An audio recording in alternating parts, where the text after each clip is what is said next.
అపోస్తులుల కార్యములు 14వ అధ్యాయము 22వ వాక్యాన్ని చదువుకుందాం. శిష్యుల మనసులను దృఢపరచి విశ్వాసమందు నిలకడగా ఉండవలననియు అనేక శ్రమలను అనుభవించి మనము దేవుని రాజ్యములో ప్రవేశింపవలననియు వారిని హెచ్చరించిరి. హల్లెలూయా. పరిశుద్ధాత్మ ద్వారా పరిశుద్ధుడైన పౌలు, అపోస్తులుడైన పౌలు రక్షించబడిన దేవుని ప్రజలను, దేవుని బిడ్డలను ఏమంటున్నాడంటే విశ్వాసములో దృఢపరచాలి. అంటే ఎప్పుడైనా మన విశ్వాసము వీక్ అయిపోతే సాతాను పనిచేస్తాడు. హల్లెలూయా. విశ్వాసము తగ్గిందనుకో అపవాది పనిచేస్తాడు. ఎప్పుడు కూడా మన విశ్వాసాన్ని కాపాడుకోవాలి. యేసు ప్రభు భూమి మీద ఉన్నప్పుడు మాట్లాడిన ప్రతి మాట ఏంటంటే, నీ నమ్మిక చొప్పున, నీ విశ్వాసం చొప్పున, నువ్వు విశ్వసించినట్టు, నువ్వు నమ్మితే, నువ్వు విశ్వసించినట్టు నీకు కలుగును గాక. బైబుల్ అంత నమ్మకం మీద ఆధారపడింది, విశ్వాసం మీద ఆధారపడింది. అందుకే భక్తుడైన పౌలు కూడా ఏమంటాడు తెలుసా? విశ్వాసమునకు కర్త, దాన్ని కొనసాగించే యేసు వైపు చూచుచు. హల్లెలూయా. అంటే మనసు డివేట్ కావద్దు, ఆలోచనలు తప్పిపోవద్దు, హృదయం స్లిప్ అయిపోవద్దు. హల్లెలూయా. అందుకే భక్తుడైన పౌలు అదే మాట అంటాడు, ఏంటంటే ఏవి ఖ్యాతి గలవో, ఏవి మాన్యమైనవో, ఏవి సత్యమైనవో, ఏవి రమ్యమైనవో, ఏవి న్యాయమైనవో వాటి మీద ధ్యానముంచుడి. అంటే మనసును లగ్నం చేయండి గురి మీదనే. హల్లెలూయా. నేను గాలికి పోట్లాడట్లేదు, నేను గురి యొద్దకే పరిగెత్తుతున్నాను. హల్లెలూయా. ఆధ్యాత్మిక జీవితంలో ఎదిగిన బిడ్డలు ఎవరైనా వాడు నేరుగా దాడి చేసేది మన ఫెయిత్ మీదనే. విశ్వాసం సన్నగిలిందనుకో భక్తి అడగంటిపోద్ది.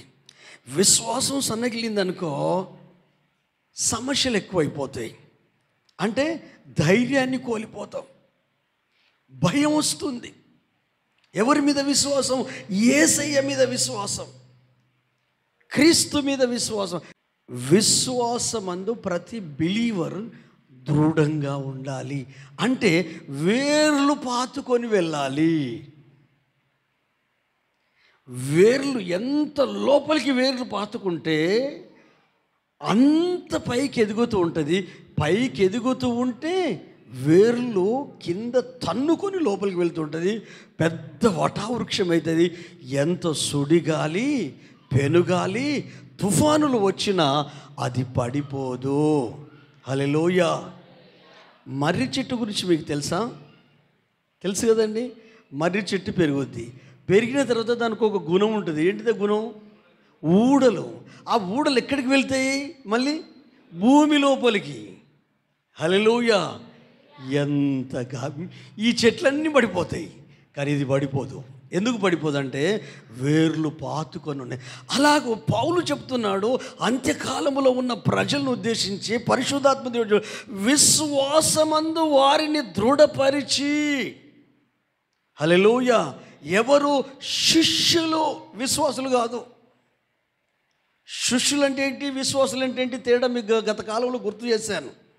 శిష్యులు అంటే మన దగ్గర ఉన్న ఇప్పుడు పసిపిల్లలు ఉన్నారే, వాళ్ళు శిష్యులు. ఇప్పుడు ఆకాశ దగ్గరికి ఇద్దరు ఉన్నారు.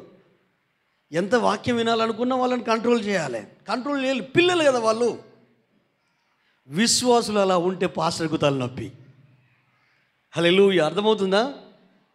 విశ్వాసులు అలా ఉంటే పాస్టర్కు తలనొప్పి. ఎందుకు? వాళ్ళు శిష్యులు కావాలి. హల్లెలూయా. అలాగే ఇంకా మనం పసిపిల్లల్లాగా పాలు తాగే స్థితిలో కాకుండా ఆహారం తినగలిగే స్థితికి ఎదుగుదుముగాక. మన కుటుంబ సభ్యులు అంటారు కదా, ముంతంత పిల్లుంటారట, ముంత కాసరాట. నువ్వెవరికి ఆసరా? దేనికి ఆసరా? హల్లెలూయా. ప్రభువులో ఉన్న ప్రతి బిలీవరు భక్తిపరుల్లాగా భక్తుల్లాగా తయారు కాకుండా, ఆ పాస్టరు పూజారిగా కాకుండా, యేసు ప్రభు శిష్యుల్ని ఎలాగో సిద్ధం చేశాడో ఈ శిష్యుల గుంపు కొరకే ప్రభు రాబోతున్నాడు. ఈ అంత్యకాలములో పాస్టర్లు అందరూ పూజారులు అయిపోయారు. ముక్కులో చీముడు తీయడము, అంగిలాగు తొడగడము. ఎందుకు? 15 సంవత్సరాల వయసు వచ్చినా, 20 సంవత్సరాల వయసు వచ్చినా మాడకు సమరు పెట్టడము, నూనె పెట్టడము, స్నానం చేయించడము. ఒక్కసారి నువ్వు బ్యాప్తిసం తీసుకున్నావు అనుకో, నీ పేరు జీవ గ్రంథంలో ఉంటుంది. బ్యాప్తిసం తీసుకున్న నీకు నువ్వు అడగకపోయినా పరిశుద్ధాత్మ అనే వరం వస్తుంది. పరిశుద్ధాత్మ వరం పొందిన నీవు ఈ లోక సంబంధులైన ఈ లోకానికి వేరై నువ్వు జీవించాలి. జీవించడంతో ఆగిపోవద్దు.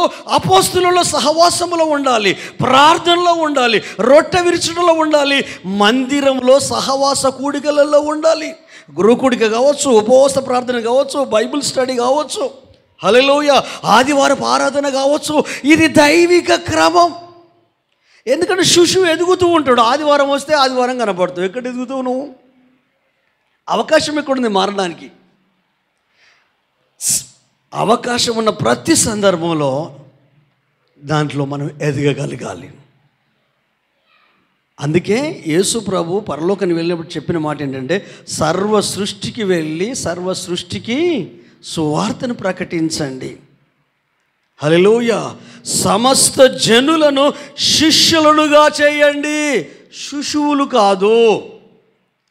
శిష్యులు ఎవరంటే పరిశుద్ధాత్మ పొందుకున్న వ్యక్తి, రక్షణ అనుభవంలో ఉన్న వ్యక్తి, విడుదల పొందిన వ్యక్తి, రక్షించబడిన వ్యక్తి మనసు పూర్తిగా హృదయపూర్వకంగా తన ప్రభువును ఆరాధిస్తాడు. హల్లెలూయా. ఆరాధిస్తాడు. ఎవరు బలవంతం చేయరు ఆరాధించడానికి. వాళ్ళంతట వాళ్ళే ప్రభుని స్తుతిస్తారు, వాళ్ళంతట వాళ్ళే ప్రభుని ఆరాధిస్తారు, వాళ్ళంతట వాళ్ళే ప్రభుని హత్తుకుంటారు. ఆ విధంగా ఉన్న ఈ వ్యక్తి రేపొద్దున వాళ్ళు పొందిన అనుభవాన్ని ఇతరులకు చెప్పగలుగుతారు. మేము వేటిని నిదానించి చూసామో, మా చేతులు వేటిని తాకి చూసాయో, మేము వేటిని అనుభవించామో ఆ జీవం మా యందు ప్రత్యక్షమైంది. మేము కన్న వాటిని, ఉన్న వాటిని, అనుభవించిన వాటిని చెప్పకుండా ఉండలేమో. యెహోవా ఉత్తముడని రుచి చూసిన ప్రతి వ్యక్తి ఇతరులకు క్రీస్తును గూర్చి మాట్లాడతాడు. హల్లెలూయా. రానున్న దినాలలో సంఘాలు ఉండకపోవచ్చు. బీజేపీ ప్రభుత్వం వస్తే ఇలాంటి మందిరాలలో స్వేచ్ఛగా ఆరాధన చేయకపోవచ్చు, నిషేధం రావచ్చు. కానీ అప్పుడే ఇంకా క్రైస్తవ్యం పెరుగుద్ది. హల్లెలూయా. ఎవరికి వారే పర్సనల్ ఎవాంజలిజం, ఎవరికి వారే వ్యక్తిగత సువార్త. నేను పొందిన ఈ రక్షణ, నాకున్న ఈ పరలోక పౌరసత్వము ఇదిగో ఈ లోకంలో ఉన్న వారికి లేదని ఇండివిజువల్గా అన్నలు ఎట్లయితే పోరాటం చేస్తున్నారో పేదరికం పోవాలని, ఉన్మాదులు ఎట్లయితే మతం కొరకు నమ్మిన సిద్ధాంతం కొరకు పోరాటం చేస్తున్నారో, ఎవరైతే ఎల్టీటీ తీవ్రవాదులు సైనైట్ గోలి అంటే వాళ్ళ సిద్ధాంతం కొరకు ప్రాణాన్ని కూడా పణంగా పెట్టడానికి సిద్ధమయ్యారో, ఆధ్యాత్మికంగా ఆత్మాహుతి దళముగా సిద్ధపడగలిగే స్థితికి ఆ రానున్న దినాలలో ఇప్పుడే పునాది పడాలి. భార్య, ఫ్యామిలీ, పిల్లలు, ఉద్యోగం ఈ భూమి మీదనే. హల్లెలూయా. భార్య లేనోళ్ళు బ్రతుకుతున్నారు, పిల్లలు లేనోళ్ళు బ్రతుకుతున్నారు, ఉద్యోగం లేనోళ్ళు బ్రతుకుతున్నారు, పనులకు పోనోళ్ళు బ్రతుకుతున్నారు, ఇండ్లు లేనోళ్ళు బ్రతుకుతున్నారు. ప్రాణం ఉంది కాబట్టి ఏదో బ్రతుకుతున్నారు. అలా కాదు, బ్రతకడం కాదు. బ్రతికిన ఈ బ్రతుకు అర్థం ఏంటంటే, నీవు పరిశుద్ధాత్మ దేవుని సహాయంతో నువ్వు పొందుకుంది ఇతరులకు చెప్పాలి. అప్పుడే నువ్వు శిష్యుడు, శిష్యురాలు. మనం ఎవరితో మాట్లాడడం క్రీస్తుని గురించి, ఎవరి కొరకు ప్రార్థన చేయం. హల్లెలూయా. కాకపోతే ఎవరన్నా ప్రార్థనలు చేస్తానంటే పరిగెత్తుతావు వాళ్ళ కొరకు. నువ్వు పరిశుద్ధాత్మ పొందుకొని ఇతరులతో ప్రార్థన చేయించుకోవడం ఏంటి? నువ్వు అభిషేకం పొందుకొని ఇతరులతో ప్రార్థన చేయించుకోవడం ఏంటి? నువ్వు బ్యాప్తిసం తీసుకున్నావు, క్రీస్తుని ధరించుకున్నావు, ఆత్మ అనుభవంలో ఉన్నావు, నీ జీవితంలో జరిగిన మేలు ఎవరి లైఫ్లో జరగలేదు. ప్రజల్ని ఈ అంత్యకాల బోధకులు కావచ్చు, సంఘాలు కావచ్చు, సహవాసాలు కావచ్చు, భ్రమలో ఉంచారు. హల్లెలూయా. విశ్వాసులు శిష్యత్వంలోకి రాగలిగితే చైతన్యమైంది. హల్లెలూయా. మడికొండ ఏరియాలో ఎంతోమంది పాస్టర్లు ఉన్నారు. ఇంకెంతమంది పాస్టర్లు ఉన్నా ఇక్కడ ఉన్న వాళ్ళందరూ పాస్టర్లు అయినా నష్టమేమి లేదు. కానీ దేవుని పిలుపును పొందుకొని, దేవుని దర్శనం పొందుకొని, దేవుని యొక్క ఆలోచనతో పిలుపు పొందుకొని వచ్చిన వాళ్ళైతే పిలిచిన దేవుడు వాళ్ళ ద్వారా ఎంతమంది రక్షించబడాలో వాళ్ళ ద్వారానే రక్షించబడతారు, ఇంకెవరి ద్వారా రక్షించబడరు. దేవుని ఒక ప్లాన్ ఉంటుంది, ప్రణాళిక ఉంటుంది. ముందు నీ గురించి నువ్వు తెలుసుకోవాలి. శిష్యుల మనసును దృఢపరిచి విశ్వాసమందు నిలకడగా ఉండవలనని. అంటే ఈ విశ్వాసం బ్రేక్ అయిపోతే దేవుని ఆత్మకార్యాలు ఆగిపోతాయి. మనుషుల మీద విశ్వాసం ఉంచడం, ప్రాంతాల మీద విశ్వాసం ఉంచడం, లేఖనాన్ని తప్పి. ఇంకొక మాట ఏముంటుందంటే అనేక శ్రమలు అనుభవించి దేవుని రాజ్యంలో మనం ప్రవేశించాలి. రక్షించబడిన ప్రజలకు శ్రమలు వస్తాయి. శ్రమను ఎవరు కోరుకోరు, కష్టాలను ఎవరు కోరుకోరు, ఇబ్బందులను ఎవరు కోరుకోరు. నన్ను ఎవ్వరేమో అనొద్దు అనే అనుకుంటాం మనం. నన్ను అందరూ మెచ్చుకోవాలనుకుంటాం. ఎందుకు? ఒకవేళ ఎవరన్నా ఏమన్నా అంటే తట్టుకోలేం. తట్టుకోగలగాల. జగమక రాయిలాగా, చెకుముకి రాయిలాగా మన మనసును దిట్టపరచుకోవాలా. కొన్నిసార్లు భార్య అర్థం చేసుకోదు. ఆమె అనే మాటలకు ఎందుకు బతుకుతున్నావు అనిపిస్తుంది. కొన్నిసార్లు భర్త అర్థం చేసుకోడు, కొన్నిసార్లు పిల్లలు అర్థం చేసుకోరు, కొన్నిసార్లు కుటుంబ సభ్యులు అర్థం చేసుకోరు, కొన్నిసార్లు నాన్న వాళ్ళు అర్థం చేసుకోరు, కొన్నిసార్లు మన ఫ్యామిలీ మెంబర్స్ అర్థం చేసుకోరు. ఈ అర్థం చేసుకొని బాధపడే ఈ సమయంలో మనసు వెంటనే రియాక్షన్ ఇస్తుంది, ఘోరంగా రియాక్షన్ ఇస్తుంది. విచక్షణ జ్ఞానాన్ని కోల్పోతాం. ఆగో ప్రమాదాలు అప్పుడే జరుగుతాయి. తొందరపాటు నిర్ణయాలు తీసుకుంటాం. చిన్న మెదడు పెద్ద మెదడు ఏ మెదడు పనిచేయదు. మనిషి మంచిగానే ఉంటారు, అనుభవాలు బాగానే ఉంటాయి. కానీ ఆ తొందరపాటు వలన చాలా నష్టాలు. ఆ తొందరపాటు వలన ఆయనకి 21 సంవత్సరాలు ఉంటాయి. ఇక్కడ ఈ జక్కలుది దగ్గర పిల్లోడు ఏమో ఫోన్ కొనియకుండానా, ఏది ఆ చెరులో పడి చనిపోయి ఫోన్ కొనియకుండానా, ఫోన్ కొనియకుంటే స్మార్ట్ ఫోన్ చచ్చిపోయింది. 21 years. ఎంత చక్కగా, ఎంత హ్యాండ్సమ్, ఎంత వైటు, ఎంత పర్సనాలిటీ ఉన్నాడు పిల్లోడు. అంటే ఒక హీరోలాగా ఉన్నాడు. అరే నేను అడిగితే మా మమ్మీ కొనియదా, మా డాడీ కొనియాడా? మరి చేసే ఉద్యోగం ఏంటి? సంపాదించేది ఏమైనా ఉందా? బ్యాలెన్స్ ఏమైనా వాడు వేసుకుంటాడా? నెల బ్యాలెన్స్ వేసుకుంటాడా? డాటానో ఏదైనా బ్యాలెన్స్ వేసుకుంటాడా? ఏది లేదు. అన్ని మళ్ళీ అమ్మే చేయాలి. అంటే ఆ బాధలో తొందరపాటు నిర్ణయం తీసుకున్నాడు. ఏం చేయాలని ఆ చెరువుగట్ట దగ్గర ఆ కాలేజ్ వెనుక ఒక ఉంది జక్కలుద్ది, అక్కడ ఉరుసుగుట్ట దాటి పోతుంటే ఆడ కూర్చున్నాడు. ఏమనిపించిందో స్పిరిట్ లోపలికి వచ్చినట్టు పోయిండు, అందులో దూకిండు, చనిపోయి శవమై తేలిండు. తల్లిదండ్రులు ఏడిస్తే వస్తాడా? అందుకే ఎప్పుడన్నా కోపతాపాలు వస్తే దాన్ని పెంచి పోషించి నీళ్లు పోసి చుట్టి చేసి దాన్ని పెంచకండి. అది మీ బతుకులు నాశనం చేస్తుంది, చేతగానే వాళ్ళని చేస్తుంది, బలహీనులు చేస్తుంది. అందుకే పౌలు చెప్తున్నాడు, శ్రమ అనుభవించాలి. అది ఏ రూపంలో ఉన్నా అంగీకరించాలి, ఎవరి రూపంలో ఉన్న అంగీకరించాలి. అవమానం రూపంలో ఉన్న అంగీకరించాలి, నింద రూపంలో ఉన్న అంగీకరించాలి, రోగం రూపంలో ఉన్న అంగీకరించాలి, గేలి రూపంలో ఉన్న అంగీకరించాలి. అట్లయితేనే వేర్లు పాతుకొని పోతే సుడిగాలు వచ్చినా, తుఫాన్ వచ్చినా, ఈ 2 రోజుల క్రితం దుబాయ్లో ఎడారి ప్రాంతంలో సంవత్సరం కురవాల్సిన వర్షం ఒకటే రోజు కురిచింది. మొత్తము ఇండ్లలోకి వచ్చేసినాయి, కార్లు కొట్టుకపోయినాయి, అంత గందరగోళం అయిపోయింది. అసలు ఆశ్చర్యపోయారు. ఒక మంచి కంట్రీ దుబాయ్, ఒకే రోజులో సంవత్సరం పడే వర్షపాతము పడి మొత్తం గందరగోళం అయిపోయింది. అతలాకుతలమే గాలి, సుడిగాలి, అంత తుఫాను అంత వచ్చేసింది. హల్లెలూయా. నిజంగా తుఫాను గాలి ఎంత డేంజర్ అండి. నేను ఆ తుఫాను గురించి చెప్తలేను, మనకు వచ్చే జీవితంలో వచ్చే తుఫాన్ల గురించి. హల్లెలూయా. మన కుటుంబ జీవితంలో వచ్చే తుఫాన్ల గురించి, మన వ్యక్తిగత జీవితంలో వచ్చే తుఫాన్ల గురించి. అది చెప్పపెట్టకుండా వచ్చిందండి గాలి తుఫాను. మనకు వచ్చే కష్టాలు చెప్పి రావండి, నువ్వు ప్రిపేర్ అవుతావు కదా. హల్లెలూయా. ఎట్లా ఎదుర్కోవాలో నీకు తెలుస్తుంది కదా. అందుకనే నీ మనసు విశ్వాసంలో దృఢమైపోవాలి, విశ్వాసంలో నిలకడగా ఉండాలి. ఏ వచ్చినా తట్టుకోగలిగే శక్తి నీలో ఉన్న యేసు నీకు అనుగ్రహిస్తాడు. ఎదుటి వ్యక్తి నన్ను అర్థం చేసుకోవాలనడం మన భ్రమ అండి. నువ్వు చచ్చినా నీ ఎదుటోడు నీకు అర్థం కాడు. నీ భార్య అర్థం కాదు, నీ పిల్లలు అర్థం కారు, నువ్వు కూడా ఎవరికి అర్థం కావు.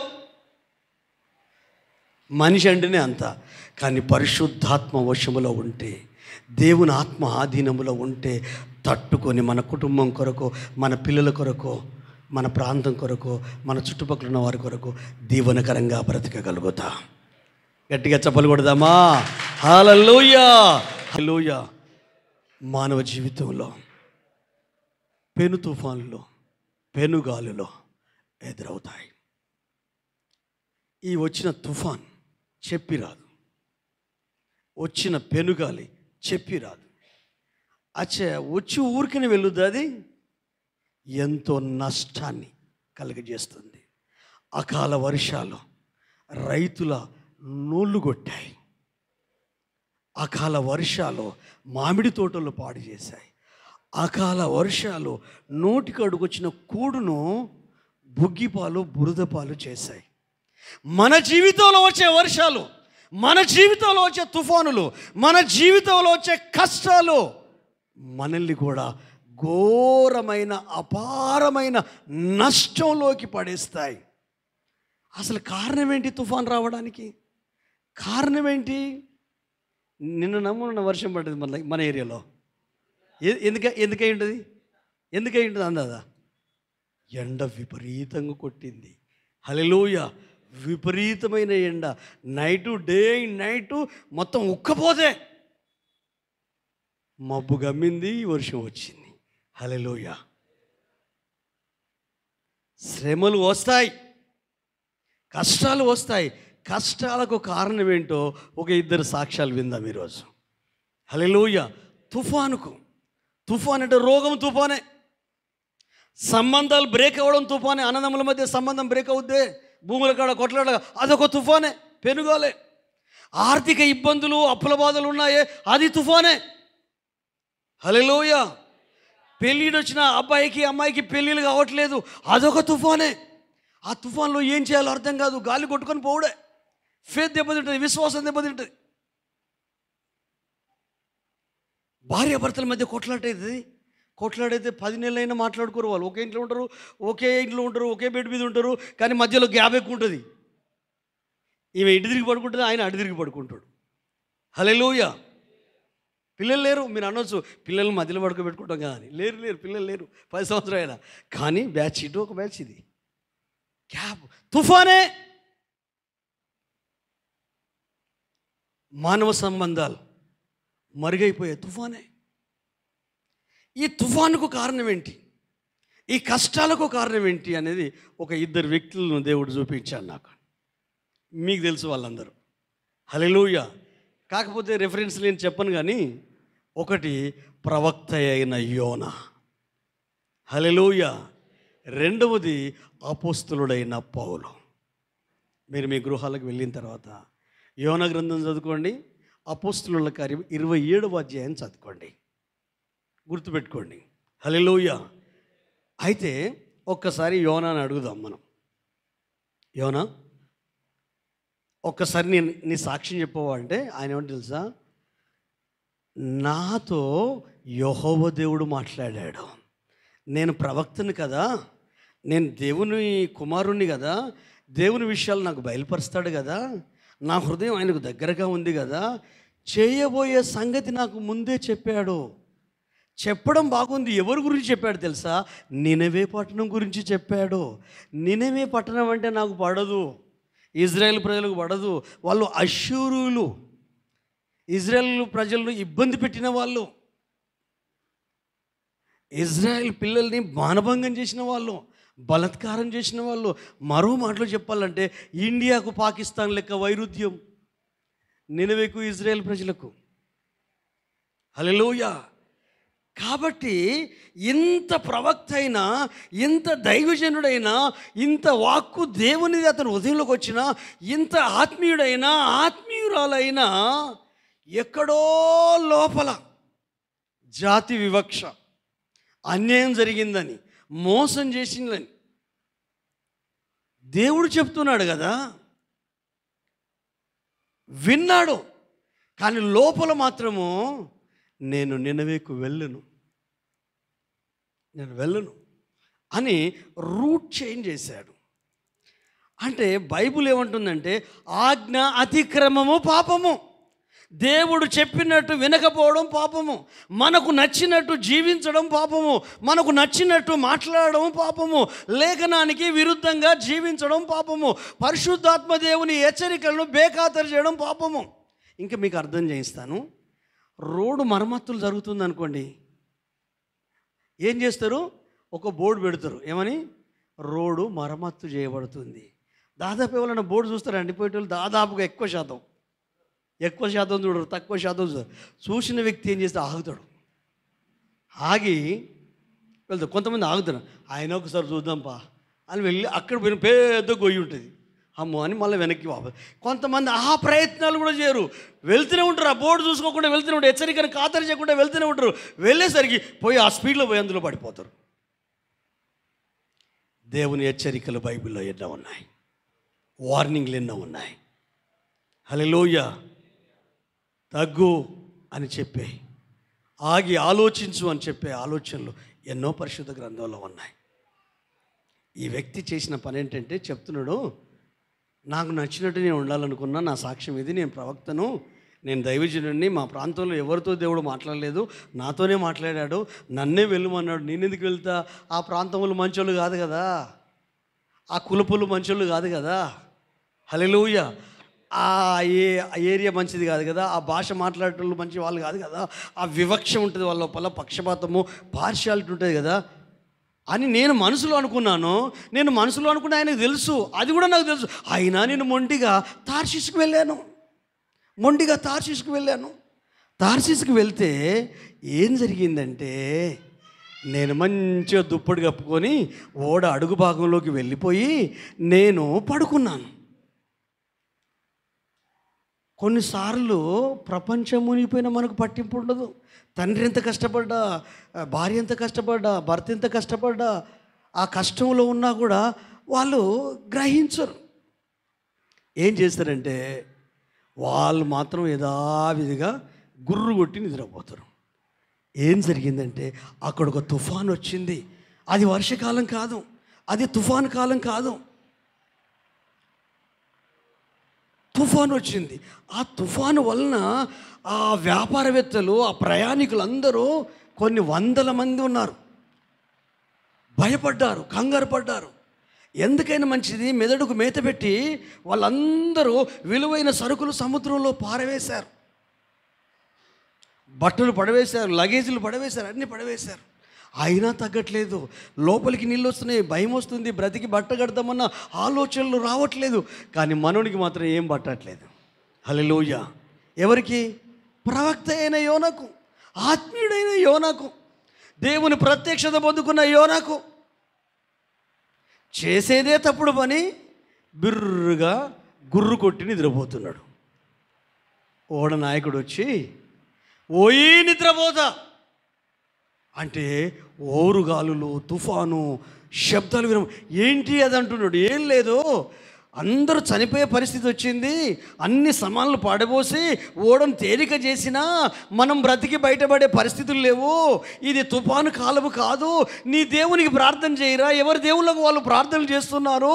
అంటి అంటనట్టు, ముట్టి ముట్టనట్టు, పట్టి పట్టనట్టు ఉంటున్నావేంటి? ఫ్యామిలీలో, కుటుంబంలో, వ్యక్తిగత జీవితంలో నువ్వు ఒక ప్రయాణంలో ఉన్నావు కదా. ఈ ప్రయాణంలో అనుకోని కష్టాలు వచ్చినప్పుడు, అనుకోని శ్రమలు వచ్చినప్పుడు, నీకు అర్థం కాని పరిస్థితులు వచ్చినప్పుడు ప్రార్థన చేయాలి కదా. మేము చేయగలిగిన ప్రయత్నాలన్నీ చేసి ప్రార్థన చేస్తున్నాము, అయినా తగ్గట్లేదు. ఈ వ్యక్తి మాట్లాడుతున్నాడు, ఇంకొకడు రానే వచ్చాడు. ఏం పేరు నీ పేరు యోనా, నువ్వు ఒకసారి పైకి రా, ఓడ పైకి రా, అడుగు బాగుంచి, నీ ఊరెక్కడా, నీ పేరెక్కడా? మేమందరము మా దేవుళ్ళకు ప్రార్థన చేసుకున్నాము, బయటపడలేదు తుఫాన్ నుండి. ఆ తుఫాన్ ఆగలేదు, ఆ గాలి ఆగలేదు, మునిగిపోయే పరిస్థితులని బ్రతికి మా భార్య పిల్లలను మేము చూస్తామని కూడా అనుకోలేదు. అప్పుడు ఎవని వలన ఈ కీడు వచ్చిందో అని చీటీలు వేసాము, చీటీ నీ పేరు మీద వచ్చింది కాబట్టి చెప్పురా బాబు, నువ్వు ఎక్కడి నుంచి వచ్చావు అంటే తుఫాన్ ఎవరిని బట్టి వచ్చింది? యోనాని బట్టి వచ్చింది. యోనా తప్పు చేయడం వలన ఏ తప్పు చేయని ప్రయాణికులు ప్రాణాపాయంలో ఉండాల్సి వచ్చింది.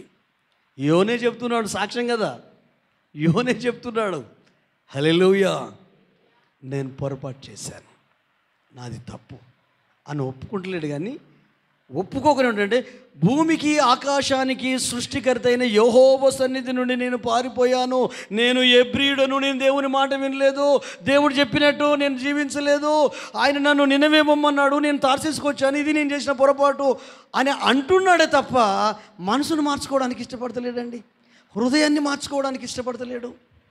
పొరపాటు నీ వల్లనే వచ్చింది కదా, తుఫాను నీ వల్లనే వచ్చింది కదా, సరి చేసుకోవాలి కదా.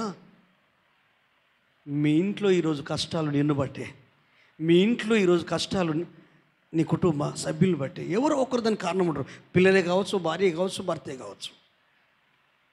సంఘంలో ఏమైనా ప్రాబ్లమ్స్ ఉంటాయంటే ఒకవేళ నీ ఫ్యామిలీ ఏమో, ఒకసారి ఆలోచించు. ఒకవేళ నువ్వు పనిచేసే స్థలంలో ఉన్న ఫ్యామిలీస్, ఒకవేళ నీవేనేమో దేవుడు చెప్పినట్టు వినకపోవడం వలన నిన్ను సరిచేయడం కొరకు నీ చుట్టూ ఉన్న వాతావరణాన్ని తుఫాన్ తీసుకొచ్చాడేమో. నీ చుట్టుపక్కల అపము శోపము తెలియని వాళ్ళు కష్టాల పాలవుతున్నారేమో, ఇబ్బందుల పాలవుతున్నారేమో. ఒక్కసారి ఆలోచించు. కానీ మనోడు ఆలోచించాలి. అదేందో కానీ మనుషులది మొండి ధైర్యం అండి. ఎంత జరిగినా నేను మారని, ఇంతే, నాది నల్లసరం గుండు, నాకు గుండె, ఈ గుండుతోని అందరి గుండెలు వలగొడు తప్ప నా గుండె మాత్రము అమ్మో నో. దేవుడు నీకు మెత్తని హృదయాన్ని ఇచ్చాడు, నూతన స్వభావాన్ని కలగజేశాడు, రాతి గుండెను తీసివేశాడు, మెత్తని హృదయాన్ని మాంసపు గుండెని ఇచ్చాడు, తన ఆత్మను నీ మీద ఉంచాడు, తన కట్టడలు తన ఆలోచన అనుసరించి నడవగలుగునట్లుగా నీ మీద శుద్ధ జలములు చల్లాడు. నువ్వు గుర్తించగలవా? నువ్వు గ్రహించగలవా? యోనా సాక్ష్యంలో గ్రహించట్లేదు, చెప్తున్నాడు. అయితే వాళ్ళకు ఒక మాట చెప్పాడు, ఒరే బాబు, మేము బయటపడాలరా, మా ప్రాణాలు కాపాడబడాలరా, మేమే పొరపాటు చేయకపోయినా నిన్ను బట్టే ఈ తుఫాన్ వచ్చింది, సుడిగాలు వచ్చింది, పెనుగాలు వచ్చింది, లక్షల విలువ చేసి ఆస్తి నష్టపోయాము. కానీ ఆస్తి కంటే, అంతస్తు కంటే, అన్నిటికంటే మా ప్రాణం విలువైందిరా, మేము ప్రాణాలతో బయటపడాలరా బాబు, పరిష్కారం చెప్పురా బాబు అంటే, ఏమంటే ఏం లేదు, నేను ఆత్మహత్య చేసుకుంటే పరలోకం పోను, అదే వీళ్ళు నన్ను చంపితే నేను పరలోకం పోవచ్చు. ఎంత తెలివండి, లోపలుంది. ఏం లేదు, మీరు బాగుపడాలి, మీరు బ్రతికి బట్ట కట్టాలి, అంతే కదా, నో ప్రాబ్లం, మీరు నన్ను ఆ సముద్రంలో పడేయండి అన్నాడు. అంటే కంగు తిన్నారు, భయపడ్డరు. నేను చెప్పినప్పుడు భయపడ్డరండి అని వాళ్ళకి చెప్తున్నాడు, మనకు చెప్తున్నాడు. మడికొండ సంఘానికి లైవ్లో వీక్షించే వాళ్ళకి సాక్ష్యం చెప్తున్నాడు, యోనా సాక్షి మీద అంతా. మరి ఏమైంది యోనా అంటే, ఏం లేదు, వాళ్ళు బ్రతకాల కదా, ఇక వేరే మార్గం లేదు. కానీ వాళ్ళు ఒక మాట ప్రార్థన చేశారు, అయ్యా నిర్దోషిని చంపి తినన్న నేరము మా మీద రాకుండానట్లు ఇదంతా యెహోవా నీ చిత్త. వాళ్ళు అన్యజనులండి, వేరే వేరే దేవులను పూజించేవాళ్ళు, ఆరాధించేవాళ్ళు, వాళ్ళు యూదులు కాదు. నిజదేవుని సేవకుడు, నిజదేవుని ఆత్మీయుడు, రక్షణ అనుభవంలో వ్యక్తి. కానీ నేను దేవుని కొరకు జీవిస్తా, దేవుడు చెప్పినట్టు బ్రతుకుతా, దేవుని మాటకు లోబడతా, దేవుని చిత్తాన్ని జరిగించి నా చుట్టుపక్కల ఉన్న వారికి దీవనకరంగా ఉంటానని అనుకోవాలి కదా. చుట్టుపక్కల ఉన్న వాతావరణం అంతా పాడైపోయేది. వాళ్ళు ఆ ప్రార్థన చేసి అందులో పడవేశారు. హల్లెలూయా. ఏమైందో తెలియదండి, ఇక అయిపోయింది, పీడ విరగడైపోయింది. నది బాధపడకుండా చనిపోవడం మేలనుకుంటాం మనం చాలాసార్లు. మనకున్న కష్టాలను బట్టి, మనకున్న బాధలను బట్టి, ఈ బ్రతుకు నేను బతకలేను, ఈ బాధలు ఇంత కష్టపడతా, ఆరుగాలం కష్టపడతా, నా భార్య పిల్లలను చూసుకుంటా, ఫ్యామిలీని చూసుకుంటా, 10 మందికి దీవెనకరంగా ఉంటా, నన్ను ఒక్కడు అర్థం చేసుకుని నేను ఎవరి గురువు బతకాలి, దేని గురువు బతకాలని చచ్చిపోయే వాళ్ళు ఎంతోమంది ఉన్నారు. మనోడు అనుకున్నాడు, ఇక అయిపోయింది అమ్మయ్య అనుకున్నాడు. అనుకుంటే ఏదో గదిలోకి పోయినట్టు అనిపించింది అంటాడు. ఎవరు? యోనా. గదిలోకి పోయినట్టు అనిపించిందా? ఏమో ఇట్లా చేతులు తడు అంత మెత్త మెత్తగా తాకుతుంది. ఏంటిది? తిమింగలం. మెత్త మెత్తగా తాకుతుంది. 3 రోజులు ఉన్నాను. అప్పుడు నాకు అర్థమైంది, యెహోవా యొద్దనే రక్షణ దొరుకుతుంది. యెహోవా, నువ్వు చెప్పిన ప్లేస్కి వెళ్తా, నువ్వు చెప్పినట్టు నేను జీవిస్తాను. నా తప్పును నేను సరి చేసుకొని పశ్చాత్తాపడి నేను ప్రభు దగ్గర తీర్మానం తీసుకున్నాను. అప్పుడు చేప గడ్డ కక్కిన వెంటనే నినవేకు వెళ్ళి ఒక దిన ప్రయాణము చేసి ఆ మహోన్నతుని యొక్క శుభవార్త ప్రకటించాను. 1,20,000 మంది రక్షించబడ్డారు. హల్లెలూయా, హల్లెలూయా. ఈరోజు నీ చుట్టుపక్కల వాళ్ళు రక్షించబడకపోవడానికి కారణం నీవే నీవే నీవే నీవే. నీకు నచ్చినట్టు బ్రతుకుతున్నావు కనుక నినవే లాంటి ప్రజలు ఇప్పటికీ మారట్లేదు. అందుకే నువ్వు చేయాల్సిన పని ఏంటంటే యోనా సాక్ష్యం ద్వారా యోనా మారు మనసు పశ్చాత్తాపం పొందుకొని, ప్రభువా నీకు 2వ అధ్యాయం మొత్తం చదువుకోండి. ఎందుకని మంచి 2వ అధ్యాయం మొదటి నుంచి ఒక 2-3 వచనాలు చదవండి, లేకపోతే చివరి వరకు గడగడ చదువుతామడా. యోనా గ్రంథము 2వ అధ్యాయం మొదటి నుంచి చివరి వరకు కొద్ది వచనాలు. కడుపులో నుండి యోనా యెహోవాకు ఇలాగూ ప్రార్థించాను. అవును. నేను ఉపద్రవంలో నుండి యెహోవాకు మనవి చేయగా ఆయన నాకు ప్రత్యుత్తరం ఇచ్చాను. అవును. పాతాళ గర్భంలో నుండి నేను కేకలు వేయగా నీవు నా ప్రార్థన అంగీకరించి ఉన్నావు. అవును. నీవు నన్ను అగాధమైన సముద్ర గర్భంలో పడవేసి ఉన్నావు. ప్రవాహంలో నన్ను చుట్టుకొని ఉన్నవి, నీ తరంగంలో నీ కరులను నన్ను కప్పి ఉన్నవి.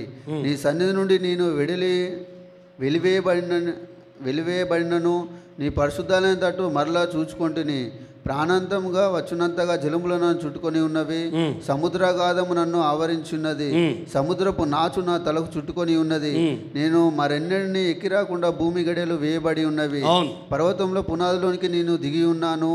నా దేవా యెహోవా, నీవు నన్ను నా ప్రాణము కూపంలో నుండి పైకి రప్పించున్నావు.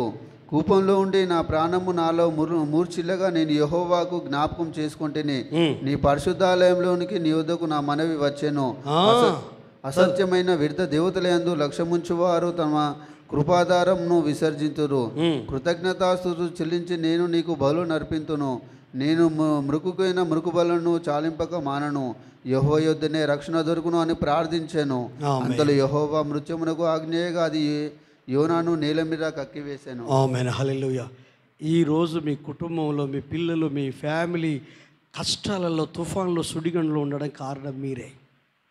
యోనాలాగా దైవికమైన ఆత్మ అనుభవం కలిగిన వాళ్ళు, ఒక ప్రత్యక్షత కలిగిన వాళ్ళు, ఒక ఆత్మీయ అనుభవంలో ఉన్నవాళ్ళు, రక్షణ అనుభవంలో ఉన్న దేవుడు మిమ్మల్ని మీ కుటుంబాన్ని కోరుకున్నాడు.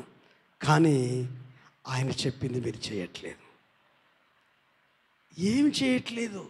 నీ మనస్సాక్షిని అడుగు, నీలో ఉన్న పరిశుద్ధాత్మదేవుని అడుగు. ఎక్కడ తప్పిపోయావో, ఎక్కడ నీకు నచ్చినట్టు జీవిస్తున్నావో. హల్లెలూయా.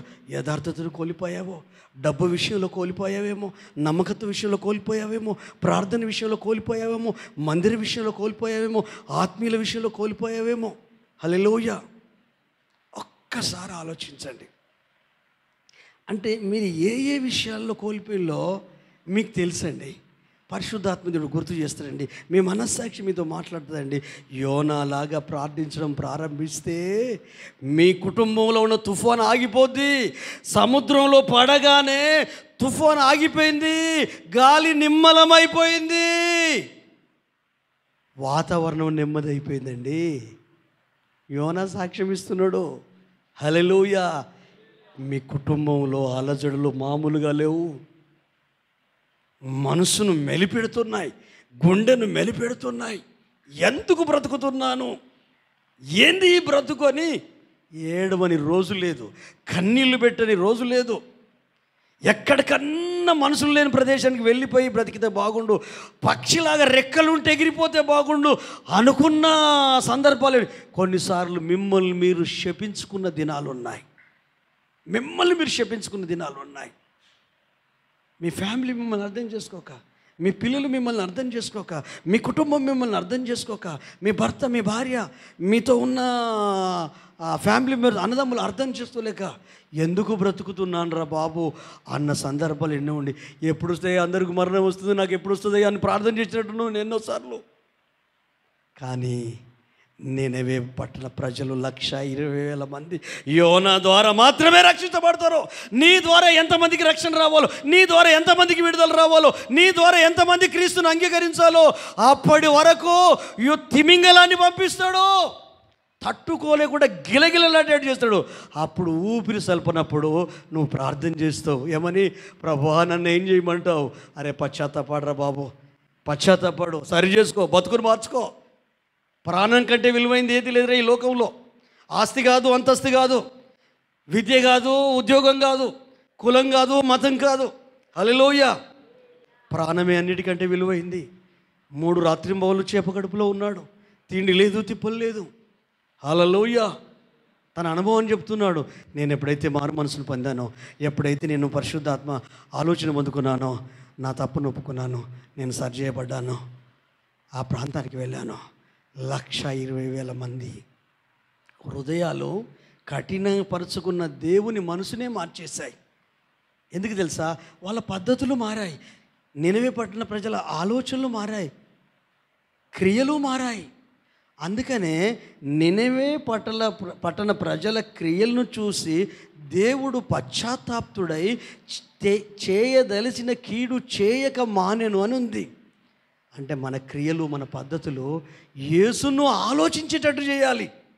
మన ఆత్మీయత, దేవులో ఆత్మీయ అనుభవాలు దేవుడు అరే మన గురించి, మన కుటుంబం గురించి, మన పిల్లల గురించి, మన గృహం గురించి ఆలోచించేటట్టు చేస్తే అప్పుడు నీవు నేను పౌల్లాగా చెప్తావు, దేవుడు మన పక్షమునుండగా మనకు విరోధి ఎవడో, మనకు శత్రువు ఎవడు?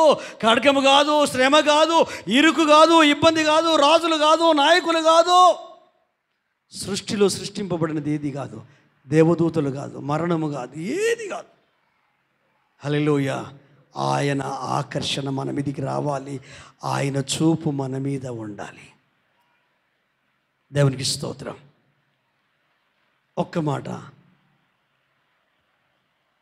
మత్తయి సువార్త 8వ అధ్యాయం.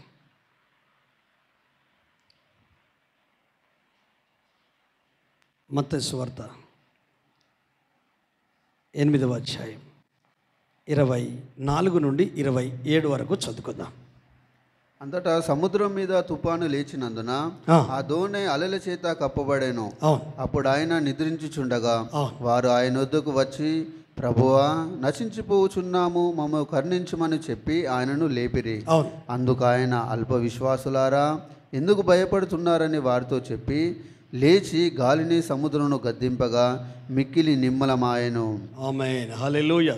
తర్వాత ఆ మనుషులు ఆశ్చర్యపడి, ఈయన ఎట్టివాడో, ఈయనకు గాలియు సముద్రము లోబడుచున్నాయని చెప్పుకొనిరి. చివరిగా మార్కు సువార్త 4వ అధ్యాయం 36 నుంచి 40.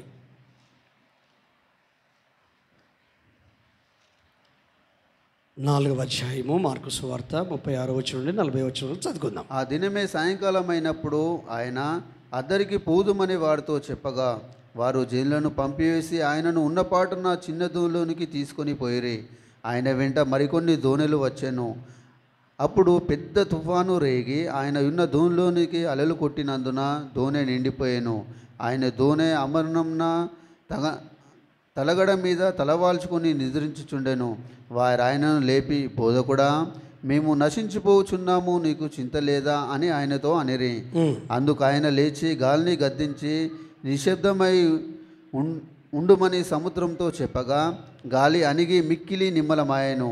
అప్పుడు ఆయన, మీరెందుకు భయపడుచున్నారు, మీరింకనూ నమ్మిక లేక ఉన్నారా అని వారితో చెప్పాను. వారు మిక్కిలి భయపడి, ఈయన ఎవరో, గాలియు సముద్రంను ఈయనకు లోబడుచున్నావని ఒకరితో ఒకడు చెప్పుకొనిరి. గట్టిగా చప్పలు కొట్టి ప్రభు స్తుతిద్దాం. హల్లెలూయా. యేసు ప్రభు శిష్యులు సాయంత్రం అయింది, చలో మనం ఆవలి తీరానికి వెళ్దాము అని సముద్రం మీద ప్రయాణం చేస్తున్నారు. మార్గ మధ్యంలో తుఫాను వచ్చింది, గాలి ఉవ్వెత్తున లేసింది, అలలకు ఓడ ఉయ్యాల ఊగినట్టు ఊగుతుంది, అటు ఇటు కొట్టబడుతుంది. కంగారు పడ్డారు, భయపడ్డారు. వీళ్ళ చేతులు కూడానే 5 రొట్టెలు 2 చేపలు ఇస్తే అద్భుతాలు జరిగాయి. వీళ్ళ చేతులు కూడానే రోగుల మీద చేతులు ఇస్తే బాగుపడ్డారు. వీళ్ళు ప్రార్థనలు చేస్తేనే దయ్యాలు వెళ్ళిపోయాయి. శిష్యులు కదా. అయితే ఈ అలలను చూసి, ఈ తుఫాను చూసి, ఈ గాఢంధకారాన్ని చూసి యేసయ్య ఓడ లోపల ఉండు, దోణ లోపల ఉండు, అమరం మీద తలవాల్చిండు. హల్లెలూయా. జస్ట్ కన్నంటుకున్నది అంతే. మేము నశించిపోతున్నాము, నీకు చింత లేదా అని యేసయ్యను లేపితే యేసయ్య తిట్టాడు. హల్లెలూయా. లూకాసు వార్తలో ఇదే సంఘటన ఉంటుంది. మీ విశ్వాసం ఎక్కడా? క్వశ్చన్ మార్క్ ఉంటుంది. మీ ఫెయిత్ ఎక్కడా? అల్ప విశ్వాసులారా, ఎందుకు భయపడుతున్నారు? రక్షించబడిన క్రైస్తవ జనాంగమా, దయ్యాల నుంచి బయటపడ్డారు, రోగాల నుంచి బయటపడ్డారు, అప్పుల నుంచి బయటపడ్డారు, అనేక ఆశీర్వాదాలు పొందుకున్నారు, అగ్ని అభిషేకం చేత దీవించబడ్డారు, శాప పాప రోగం నుంచి విడిపించబడి నిత్య జీవాన్ని పొందుకొని క్రీస్తు రక్తం చేత కడగబడి యేసు క్రీస్తును బాప్తిసం ద్వారా ధరించుకొని పరలోక పౌరసత్వాన్ని పొందుకొని మీ జీవం క్రీస్తుతో కూడా పరమందు దాచబడి ఉంది. మీరు ఈ లోక సంబంధులు కాదు, పరలోక పౌరులు మీరు. హల్లెలూయా. రక్షించబడిన విశ్వాసులు కంగారు పడుతూ ఉంటే, అటు ఇటు పరిగెత్తుతుంటే, వీళ్ళు నా పిల్లలా? హల్లెలూయా. ఇక్కడ వీళ్ళని చూస్తే మిమ్మల్ని చూసినట్టు అనిపించింది. వీళ్ళు ఏమంటుంది తెలుసా? మేము నశించిపోతున్నాం. హల్లెలూయా.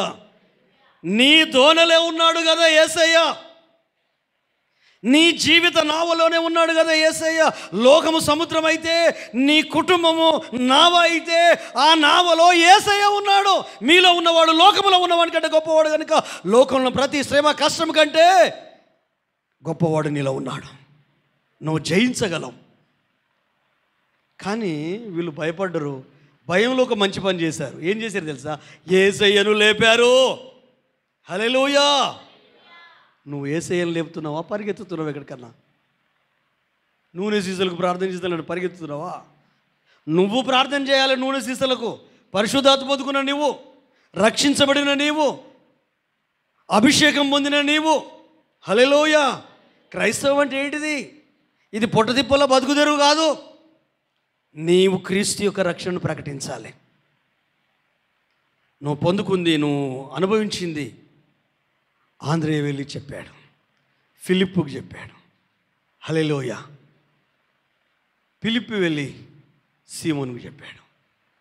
మీ ఫ్రెండ్స్కి చెప్పాలి, మీ బంధువులకు చెప్పాలి, మీ కుటుంబ సభ్యులకు చెప్పాలి. రేపు పొద్దున పరలోకం పోతే నేనైతే మందిరంలో వాక్యం మంచిగా ఉండేది, దశంభాలు క్రమం తప్పకుండా ఏదో కృతజ్ఞత కానుకలు ఇచ్చేది, మందిర ఖర్చుల కొరకు ఇచ్చేది, అన్నీ చేసేది. మరి ఏమన్నా ఆత్మను సంపాదించామంటే అది మా పాస్టర్ చేస్తాడు. అవునా? గొర్రెలనే కనాలి. హల్లెలూయా. మనకు తెలిసింది, మనం పొందింది ఇతరులకు చెప్పాలా. మన దేవుడు ఎంతో గొప్పవాడో చెప్పాలా. నేను నమ్మిన వాడు ఎంతో గొప్పవాడో చెప్పాలా. హల్లెలూయా. మన ఎవరు ఉపేంద్రక్క కొడుకు నేను దేవుని మాటలు చెప్పాను. ఏది మన కుమారన్న శిరోమణి సిస్టర్ వాళ్ళ ఆడపడుచు ఆ తమ్ముడు అనిల్కు ఒక అర్ధగంట మాట్లాడాను. నా వ్యక్తిగత సాక్ష్యం పంచుకున్నాను. దేవుని వాక్యం చెప్పాను. వాళ్ళ నాన్న గురించి చెప్పాను, వాళ్ళ తాత గురించి చెప్పాను. దేవుని చాలా ఇష్టపడేది, నేను నీ కొరకు ప్రేర్ చేస్తానని చెప్పాను. అంటే కూర్చోండి పాస్టర్ గారిని కూర్చొని ఇప్పుడు చెప్పాడని ఒక హాఫ్ అన్ అవర్ నేను చెప్పే మాటలు విన్నాడు. అంటే ఏదో ఒక రకంగా చెప్పాలా. కానీ నాకు చాలా సంతోషం అనిపించింది. ఎందుకంటే ఆ దేవుని సేవకులను రిసీవ్ చేసుకొని కూర్చోండి అని చెప్పి మీరు చెప్పండి, నేను మీ సాక్ష్యం విన్నాను, రివైవల్ టీవీ ఛానల్లో, నేను యూట్యూబ్లో విన్నాను. అంతకుముందు నేను కనపడితే నిలబడకపోయేది, బయటికి వెళ్ళిపోయేది. అటువంటిది నన్ను లోపలి ఇంట్లోకి తీసుకుపోయి బెడ్ల మీద కూర్చోబెట్టి పక్క కూర్చొని మాట్లాడుతున్నాడు. మా పాప ఏమో అక్కతో బయట మాట్లాడుతుంది. హల్లెలూయా. మనం పొందిన రక్షణ మన చర్చిలో చూడాలి. నేను ఎంతమంది చెప్పాను ఇక్కడ ఉన్న వాళ్ళకు? ఎవరు చెప్పలేదా? అయితే చెప్తా అనుకోవాలి. హల్లెలూయా. ఒక్క ఏకనిరంజన్ లెక్క ఒక్కదాని ఒక్కోలే రావద్దు. గుంపుని తీసుకురావాలి. పిల్లల కోడిని పట్టుకొచ్చిన పట్టుకురావాలి. హల్లెలూయా. ఒక్కసారి ఆలోచించండి. శిష్యులే భయపడ్డారు, కానీ యేసయ్యను లేపారు. సంఘమే, విశ్వాసులే, పరిశుద్ధులే, రక్షించబడిన వాళ్ళే నువ్వెవరిని తట్టాలి?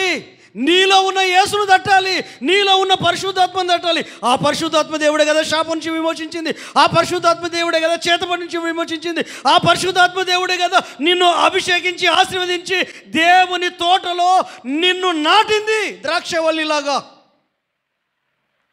యేసయ్య ఎంత కార్యం చేశాడు నీ లైఫ్లో. ఎవరో యేసు ప్రభు నెరగనోళ్ళు, గుడికి పోనోళ్ళు, ప్రార్థనకు పోనోళ్ళు, ఇక్కడ ఒక పాస్టర్ ఉన్నాడు, అక్కడ ఒక పాస్టర్ ఉన్నాడు పరిగెత్తుతుందంటే అది వేరు. మన వాళ్ళు పరిగెత్తొద్దండి. వేరే చర్చిలోనే మన వాక్యం విని పరిగెత్తుకొని రావాలి. యూట్యూబ్లో వాక్యం విని వాక్యము కావాలి. హల్లెలూయా. రక్షించబడిన వారికి వాక్యం కావాలి. ఐగుప్తులో అద్భుతాలు ఉంటాయి. ఐగుప్తులో నుండి కానానుకు బయలుదేరే ఈ ప్రజల మధ్యలో దేవుడు వారికి కావాల్సిన అక్కర్లన్నీ తీరుస్తాడు. అదే సమయంలో సినాయి పర్వతం మీదకి పిలిచి ఆజ్ఞలు ఇచ్చాడు, వాక్కునిచ్చాడు, రాతి పలుకలిచ్చాడు. వాక్యమే యేసు. ఆకాశం భూమి గతించిన ఆయన వాక్కు గతించదు. హల్లెలూయా. మత్తయి సువార్త 7వ అధ్యాయం 24 వచ్చి చదువు. నేను ముగింపులోకి రాబోతున్నాను. ఇంకా 15 నిమిషాల టైం ఉంది నాకు. 9:45 నేను ముగించబోతున్నాను. 7వ అధ్యాయము 24 వచ్చిన నుండి చదువు. కాబట్టి ఈ నా మాటలు విని వాటి చొప్పున చేయు ప్రతి వాడు బండ మీద తన ఇల్లు కట్టుకొనిన బుద్ధిమంతుని పోలి ఉండు. అవును. వాన కురిసెను, వరదలు వచ్చెను, గాలి విసిరి ఆ ఇంటి మీద పడింది. కానీ దాని పునాది బండ మీద వేయబడింది కనుక అది పడలేదు. మరి నా మాటలు విని వాటి చొప్పున చేయని ప్రతి వ్యక్తి ఇసుక మీద తన ఇల్లు కట్టుకున్న బుద్ధిహీనుని పోలి ఉండును. అవును. వాన కురిసెను, వరదలు వచ్చెను, గాలి విసిరి ఆ ఇంటి మీద కొట్టెను, అప్పుడు అది కూలబడెను, దాని పాటు గొప్పదని చెప్పెను. ఆమేన్. హల్లెలూయా. గట్టిగా చప్పలు కొడదామా? హల్లెలూయా, హల్లెలూయా. ఈ నా మాటలు విని వాటి చొప్పున జీవించే ప్రతి వ్యక్తి ఇల్లు బండ మీద బండ క్రీస్తు అంటే వాక్యమే. ఆ వాక్యమే కృపా సత్యం సంపూర్ణుడై మన మధ్యలో ఒక్కొచ్చాడు. హల్లెలూయా. కాబట్టి ఆ ఇంటి మీద వర్షాలు పడ్డాయి, వానొచ్చింది, గాలి వచ్చింది. యోబు కుటుంబం గురించి ఆలోచించండి. పెద్ద సుడిగాలు వచ్చి వాళ్ళ బిడ్డలు కొడుకులు ఒక బిల్డింగ్లో విందు భోజనాలు చేసుకుంటున్నారు. వంతుల ప్రకారంగా ఆ గొప్ప సుడిగాలు వచ్చేసి ఆ ఇంటి నలుమూలలు కొడితే ఆ బిల్డింగ్ కూలి చనిపోయినట్టు మనకు మొదటి అధ్యాయంలో ఉంటుంది యోబు గ్రంథంలో. అది చూచదు ఒకసారి, ఆ రెఫరెన్స్ చూసి మొదటి అధ్యాయంలో ఉంటుంది. 8వ వచనం, 10వ వచనమా, 8వ వచనమా ఒక్కసారి చూడండి. వాళ్ళు అన్నపానం 13వ వచనమా, 10వ వచనం ఒక్కసారి చూడండి. వారు అన్నపానములు పుచ్చుకొని చుండగా గాలి ఆ ఇంటి మీద కొట్టి మొత్తం ఖతమైపోయారు. మొదటి అధ్యాయంలోనే ఉంటుంది. చెప్పనా? నేను చెప్పనా? 13వ వచనం కావచ్చు, చూడండి ఒకసారి. ఒక దినము యోబు కుమారులను కుమార్తెలను తన అన్న ఇంట్ల భోజన పానములు పుచ్చుకొని చుండగా ద్రాక్షరసం పానం చేయుచుండగా ఒక దూత అతని యుద్ధకు వచ్చి ఎద్దులు నాగలి దున్నుచు గాడిదలు వాటి సమీపమున వేయుచుండగా షేబాయిలు వాటి మీద పడి వాటిని పట్టుకొని పోయి ఖడ్గంతో పనివారిని హతం చేసిరి. జరిగినది నీకు తెలియజేయుటకు నేను ఎక్కువనే తప్పించుకుని వచ్చి ఉన్నానని. అంతటా ఇంకా మాట్లాడుచుండగా మరి ఒకడు వచ్చి దేవుని అగ్ని ఆకాశంలో నుండి పడి గొర్రెలను పనివారిని రగులబెట్టి కాల్చి వేసాను. దానికి తెలియజేయుటకు నేను ఎక్కువనే తప్పించుకొని వచ్చి ఉన్నాను. అతడు ఇంకా మాట్లాడుచుండగా మరి ఒకడు వచ్చి కల్దీలు 3 సమూహములుగా వచ్చి ఒంటెల మీద పడి వాటిని కొనిపోయి ఖడ్గం చేత పనివారిని చంపిరి. నీకు తెలియజేయుటకు నేను ఎక్కువనే తప్పించుకొని వచ్చి ఉన్నాను. అతడు మాట్లాడుచుండగా వేరొకడు వచ్చి నీ కుమారులను నీ కుమార్తెలను తమ అన్న ఇంట భోజనం చేయించు ద్రాక్షరసం పానం చేయించుండగా గొప్ప సుడిగాలి అరణ్య మార్గం నుండి వచ్చి ఆ ఇంటి 4 మూలలను కొట్టగా అది యవనుల మీద పడినందున వారు చనిపోయిరి. ఈ సుడిగాలి వచ్చి ఇంటి నలుమూలలు కొట్టింది. ఇక దారెక్కడిది? శవాలే చచ్చోరుకున్నారు.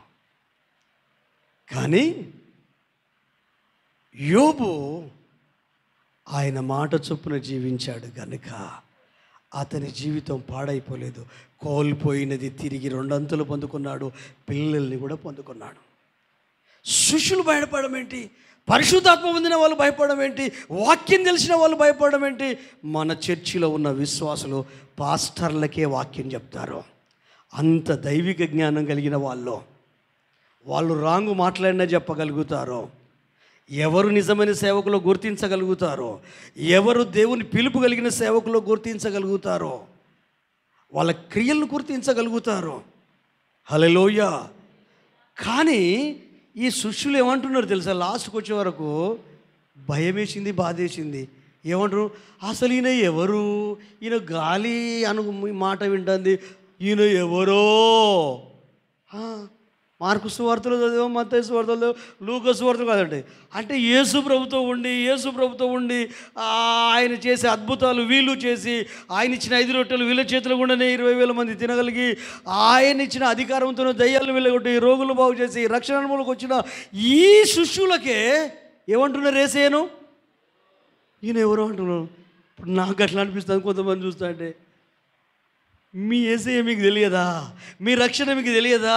మీలో ఉన్న పరిశుద్ధాత్ముడు మీకు తెలియదా? మీ మనస్సాక్షి మీకు తెలియదా? ప్రభు మీలోనే ఉన్నాడు, మీతోనే ఉన్నాడు. మీ కష్టాలకు, మీ కన్నీళ్లకు, మీ శ్రమలకు కారణం ఏంటంటే మనము దేవునికి నచ్చినట్టు జీవించకపోవడం వలన, ఒక రకంగా చెప్పాలంటే యోనాలాగా దేవుడు ఒక దిక్కు పోమంటే ఇంకొక దిక్కు మారిపోతున్నాం. అందుకే అన్ని తుఫాన్లు వస్తున్నాయి, అన్ని కష్టాలు వస్తున్నాయి. యోనాలాగా మోకరించి ప్రార్థన చేద్దాం, యోనాలాగా మొరపెడదాం. చాలా విషయాలు తప్పిపోయానయ్యా, చాలా విషయాలు తప్పిపోయాను. ప్రేమ విషయంలో తప్పిపోయాను, ప్రార్థన విషయంలో తప్పిపోయాను, ఇచ్చే విషయంలో తప్పిపోయాను, దశంభాగాల విషయంలో తప్పిపోయాను, కానుకల విషయంలో తప్పిపోయాను, మందిర విషయంలో తప్పిపోయాను, సువార్త విషయంలో తప్పిపోయాను, ఇతరులకు యేసయ్య గురించి చెప్పే విషయంలో తప్పిపోయాను, సమర్పణ విషయంలో అన్ని విషయాల్లో తప్పిపోయాను. నిజంగా నా మనసు, నా మనస్సాక్షి ఎప్పటికీ నన్ను వేధిస్తుంది. అయ్యా, ఈ రోజు నుండి యోనాలాగా ప్రార్థన చేస్తాను. రక్షణ నీ యొద్దనే దొరుకుతుంది. ఎందుకంటే నా మీద, నా కుటుంబమే కాదు, ఎంతోమంది రక్షణ పొందవలసిన వాళ్ళను నిర్ణయించావు కనుక వాళ్ళకు మేము రక్షణ సువార్త అందిస్తాం, వాళ్ళను మందిరానికి నడిపిస్తాం. అంటే వేరే చర్చికి వెళ్ళే వాళ్ళని నడిపించవద్దండి. హల్లెలూయా. ఇదే సత్యం అని నడిపించాల్సిన అవసరం లేదు. కానీ అన్యజనులు ఎంతోమంది ఉన్నారు, క్రీస్తుని ఎరగని వాళ్ళు ఎంతోమంది ఉన్నారు. హల్లెలూయా. సిటీలలో గల్లికి చర్చి ఉంటుంది. ఇలాంటి ప్రాంతంలో 10 మంది పాస్టర్లు ఇంకో 10 మంది వస్తారు. ఊరికి ఒక పాస్టర్ ఉంటే ఎంత బాగుంటుంది. హల్లెలూయా. అక్కడ ఆ ఊర్లు చాలా ఉన్నాయి, పాస్టర్ లేని ఊర్లు చాలా ఉన్నాయి. ఆ ఊరే రక్షణలోకి వచ్చేస్తాయి కదా. ఆ పిలుపు, అలాంటి పిలుపు రావాలి ప్రజలకు. హల్లెలూయా. అలాంటి పిలుపు రావాలి. అప్పుడెప్పుడో ఇక్కడికి వచ్చినప్పుడు క్యాథలికు, బేతోల్ ప్రార్థన మందిరము, ఇవి 2 ఉండేది. ఆ తర్వాతనే ఫేతోబ్ ఇక్కడికి వచ్చింది. హల్లెలూయా. 93లో. అప్పుడు ఇంత లేదు, అంత పుట్టగొడుగులాగా. ఇప్పుడు వీళ్ళు ఎక్కువైతే కూడా కల్తీ అయిపోయి ఎవరిది నమ్మాలో ఎవరిది నమ్మొద్దో. అందుకే వాక్యాన్ని వినాలి. హల్లెలూయా. లేఖనాలలో అలాగుందో లేవో, నేను తెల్లబడలేసుకున్నా యోహాన్ పాస్టర్ను, మీ సంఘ కాపరిని అని నేను చెప్పినా కూడా మీరు నమ్మొద్దు. పరలోకంలో దేవదూత వచ్చి చెప్పినా నమ్మొద్దు. చెప్పేది వాక్యానుసారంగా ఉందా? ఒకటి. రెండవది, నీలో ఉన్న పరిశుద్ధాత్మ దేవుని అడగాలి. మూడవది, నీ మనస్సాక్షిని కూడా అడగాలి. అప్పుడు నీవు శ్రమలకు కారణం కావు, నిలబడుతావు. గతాన్ని మర్చిపోయినప్పుడే పిచ్చి పిచ్చిగా ఆలోచిస్తాం. ఒక్కసారి వెనక్కి తిరిగి మన మూలలు చూసుకోవాలి. ఊపిరి పోసి, ప్రాణం పోసి నిలబెట్టి, ఆయన ఆయుష్ను పొడిగించి ఆరోగ్యం ఇచ్చి, ఆయన వల్లే కదా. హల్లెలూయా. నేను ఇప్పటికీ రోజు గుర్తు చేసుకుంటాను నా లైఫ్ను. నేను ఏ స్థాయికి వెళ్ళినా గుర్తు చేసుకుంటా, విమాన ప్రయాణాలు చేసినా గుర్తు చేసుకుంటా, టీవీలలో మాట్లాడినా గుర్తు చేసుకుంటా. హల్లెలూయా. యూనివర్సిటీలో చదువుకుని ఒక 2 యవనస్తులు తీసుకొని ఒక యవనస్తులు వచ్చారు. ఒక అర్ధగంట మాట్లాడాను. మంచి టాప్ పొజిషన్కి వెళ్ళిండు, పేదరికం నుంచి వచ్చిన కుటుంబం. మీరైతే కొన్ని మాటలు చెప్పగలుగుతారు. నేనంతా పెద్ద చదువుకున్నాను కాదు, నాకు తెలిసిన 4 ముచ్చట్లు చెప్పాను, ప్రార్థన చేశాను. 26వ తారీఖు వాళ్ళ ఇల్లు ఓపెనింగ్ ఉందట, మీరే వచ్చి ప్రార్థన చేయాలి, మా ఇంట్లో ఓపెనింగ్. 28వ తారీఖు పెళ్ళి ఉంది, ఆ పెళ్ళికి కూడా మీరు రావాలి. నిన్ననే వాళ్ళని చూడడం, ఒక తమ్ముడు తీసుకొచ్చాడు, మన మందిరానికి తీసుకొచ్చే తమ్ముడు. అంటే క్రీస్తుని పరిచయం చేస్తున్నాడు. మరి మీ ఫ్రెండ్స్కి యేసుని పరిచయం చేస్తున్నారా? మీతో ఉన్న వాళ్ళకి అక్కలు మీరు చేస్తున్నారా? తమ్ములు అన్నలు మీరు చేస్తున్నారా? మీ ఫ్యామిలీ మెంబర్స్కు మీ మట్టుకు మీరు వచ్చి ఆరాధన చేసి వెళ్తున్నారు. ఎంత స్వార్థం కదా. పరలోకం మొత్తం ఫుల్ కావాలి, నరకం ఖాళీ కావాలి అంటే ఏం చేయాలి? యోనాలాగా పశ్చాత్తాపడదాం, శిష్యులాగా భయపడ్డ పర్లేదు, యేసయ్యను లేపుదాం. కానీ అసలు ఈయన ఎవరో అనే మీమాంసలో భ్రమలో ఉండొద్దు, భ్రమలో నుంచి బయటికి రావాలి. నేను విశ్వాసులను భ్రమపరచడానికి ప్రయత్నం చేయ, ఎందుకంటే నేను ఏ యేసుని తెలుసుకున్నానో అదేవిధంగా మీరు కూడా అలాగ తెలుసుకొని నిలబడాలి. హల్లెలూయా. చైతన్యవంతులను చేయాలి. మర్మంగా ఉంచితే మీరు నన్ను గౌరవిస్తారు. నేను కుల్ల చెప్తే మీరు నా స్థాయికి ఎదుగుతారు. అప్పుడు నాకు విలువ ఇచ్చినా విలువకపోయినా పర్లేదు, కానీ మీరు 10 మంది కొరకు పనిచేస్తారు. అది నా కాన్సెప్ట్. హల్లెలూయా. నాకు పూజలు ఇవ్వాలి, నాకు బహుమానాల రూపంలో, ప్రశంసల రూపంలో బహుమానాలు ఇవ్వాలి, నాకు బట్టలు కొనియాలి, నాకు చెప్పులు కొనియాలి, మా ఇంట్లో రైస్ బ్యాగ్ వేయాలి, లేకపోతే మాకు చిల్లర సామాన్ తీసుకొచ్చేయాలి, మేము సేవకులు మమ్మల్ని మీరు చూసుకోవాలి, మాకేం లేదు మీరు మాకు సాయం చేయాలి, నేను ఇల్లు కట్టుకున్న దానికి మీరు ఈఎంఐ కట్టాలి. హల్లెలూయా. దాదాపు 25 కుటుంబాలు దర్శించాను. ఒక్కరితో కూడా కనీసం ప్రేయర్ చేయమని కూడా అనలే నా వ్యక్తిగత వాటి గురించి. నా ఉద్దేశం ఏంటంటే, క్రీస్తులో మీరు విశ్వాసంలో స్థిరంగా శ్రమకు మీరే కారణమేమో మీ కుటుంబ పరిస్థితులకు. మీరు మారితే మీ కుటుంబం బాగుండే కాకుండా చుట్టుపక్కల వాళ్ళు ఎంతమంది నీ కుటుంబం ద్వారా రక్షణ రావాల్సి ఉన్నదో, నినవే పట్టిన ప్రజలకు అలాంటి రక్షణ రావాల్సి ఉంది. అది వస్తే నేను బ్రతికినట్టే. హల్లెలూయా. బతుకుదెరువు ముఖ్యం కాదు, అడక తింటాడు కూడా బతుకుతున్నాడు, కూలి నేను పని చేసేవాడు కూడా బతుకుతున్నాడు. కానీ బ్రతుకు విలువలు నేర్పిద్దాం. సంఘము ఈ భక్తుల పొజిషన్ నుండి, విశ్వాసులమైన మీమాంస నుండి శిష్యత్వంలోకి ఎదుగుదాం. శిష్యుల మనసును దృఢపరిచి విశ్వాసమందు నిలకడగా ఉండవలనని మనము అనేక శ్రమలు అనుభవించి బ్రతిమిలాడలేదు, దువ్వలేదు. ఒక వయసు వచ్చిన కొడుకు కానీ కూతురు కానీ ఏం చేస్తారు? తల్లిదండ్రులు బెత్తం వాడుతారు. హల్లెలూయా. కొంతమంది పెళ్ళయి పిల్లలు ఉన్నా కూడా కూతురు కానీ కొడుకు కానీ గజగజ ఉరుకుతూ అంటారు. అది మంచిదే, కానీ అది మూర్ఖత్వం కావద్దు మరి సుమా. అది ఒక క్రమమైన పద్ధతిలో మంచిదే. ఆ రెస్పెక్ట్ వేరే, ఆ గౌరవం వేరే. అది చూస్తున్నప్పుడు తన కడుపులో పుట్టిన పిల్లలు, ఓహో మా డాడీని మేము ఇట్లా చూడాలా, నేర్పించాల్సిన అవసరం లేదు. నువ్వు చేసిందే వాళ్ళు చేసేస్తారు. ప్రార్థిద్దామా?